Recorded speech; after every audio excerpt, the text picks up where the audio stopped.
I'm standing amongst the beautiful perennial collection at the New York Botanical Garden, surrounded by lush leaves and strong branches. This is collectively called the vegetative shoot system, which is describing the above ground, non-reproductive portion of a plant. I'm Dr. Joyce Onyenedum, and I'm a botany professor at NYU.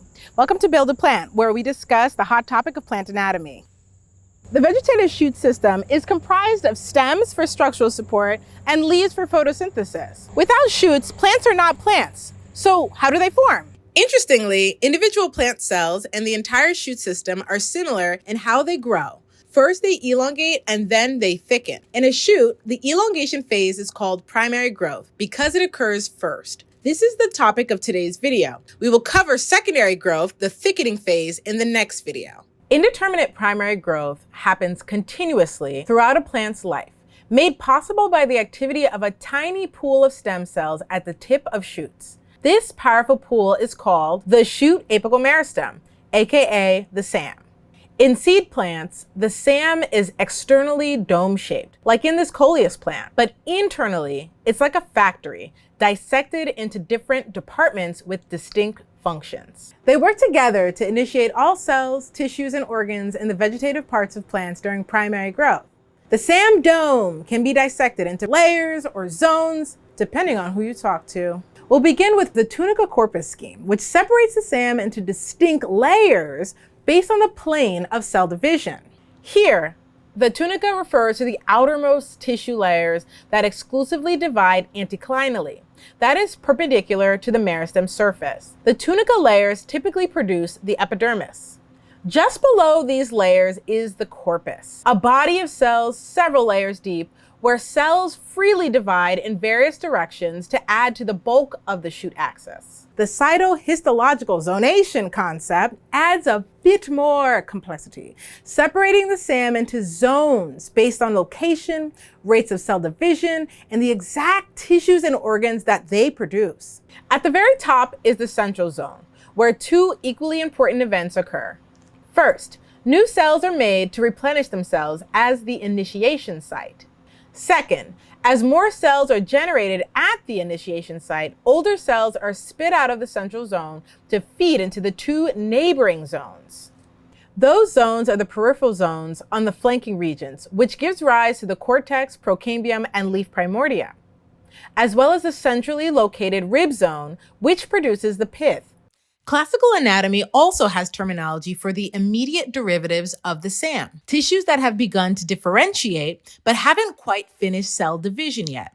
They are called the primary meristematic tissues, or primary meristems. The protoderm is the primary meristem that gives rise to the epidermis, the external tissue layer of the plant. The procambium gives rise to the primary xylem and primary phloem, the vascular tissue that transports water and sugar. The ground meristem generates both the pith and cortex, which are supporting cells that serve numerous metabolic roles such as starch storage. Together, they're known as the ground tissues. Although researchers may be using different names, many of these concepts do in fact overlap. For instance, the protoderm is derived from the outer layer of the tunica, and the rib zone only overlaps the corpus, while the peripheral and central zones span both tunica and corpus. Critical to the establishment of primary growth is the formation of vascular tissue, the primary xylem and primary phloem. The general arrangement of the primary vascular tissue in the shoot is known as the stellar anatomy, and it's organized by the activity of the procambium at the shoot apical meristem. The eustele is the most common stellar anatomy, present in some form across the shoots of all seed plants. This is why it's hammered so much in your introductory botany courses. In a eustele, the procambium generates individual units called vascular bundles that encircle the stem, sandwiched between the pith internally and the cortex externally.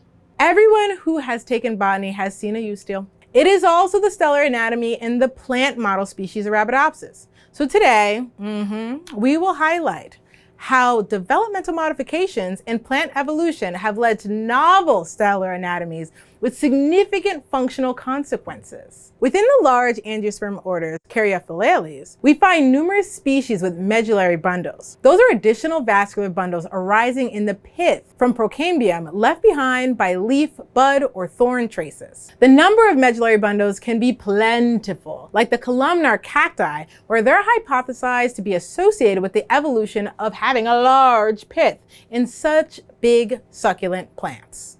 Recent studies have even shown that medullary bundles are responsible for roughly 50% of fluid conductance in the herbaceous species Allionia incarnata.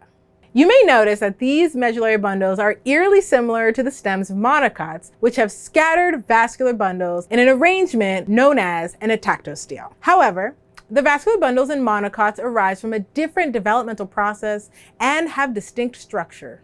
Let's discuss another odd yet important evolutionary change to the classical eustele. Vining plants in the family Sapindaceae have a rope-like stem. How does it form?